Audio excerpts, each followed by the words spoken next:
Hello students, let's see this question. The question says consider the following reversible chemical reactions. यहाँ पे दो chemical reactions दिए हैं जो रिवर्सिबल हैं, ठीक है, मतलब इक्विलिब्रियम पर है।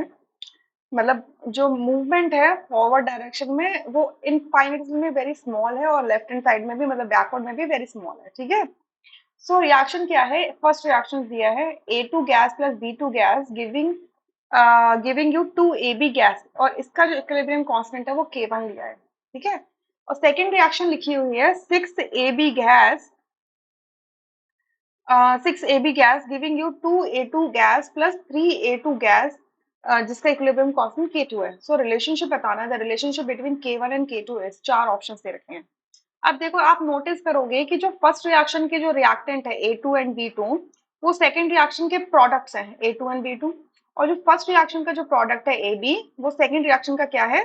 रिएक्टेंट है AB। यानी कि क्या किया गया है, आपका जो सेकंड रिएक्शन है वो रेसिप्रोकल है फर्स्ट रिएक्शन की, ठीक है।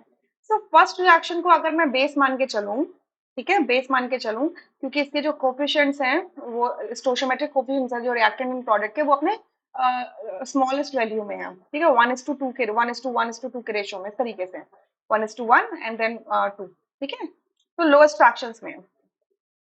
सो मैं यहाँ से बोल सकती हूँ फर्स्ट रिएक्शन के लिए that K1 is equals to, मैं इसको x ले लेती हूँ, क्लियर। K1 जो इक्विलिब्रियम कांस्टेंट, लेट्स से कि इसकी वैल्यू x है, क्लियर। अच्छा, तो अगर मैं K2 देखूं तो K2 क्या है? रेसिप्रोकल है पहला तो आपका K1 का, यानी कि क्या हो जाएगा, 1/x हो जाएगा, ठीक है।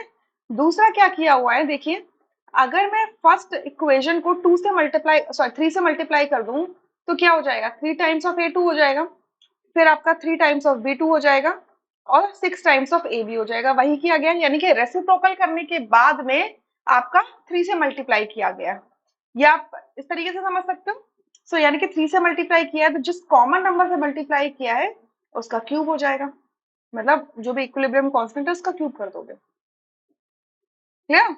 अच्छा, तो यहाँ से अगर x की वैल्यू डाल दो, x क्या है, K1 है, तो इसको मैं क्या लिख सकती हूँ, 1/K1 का क्यूब।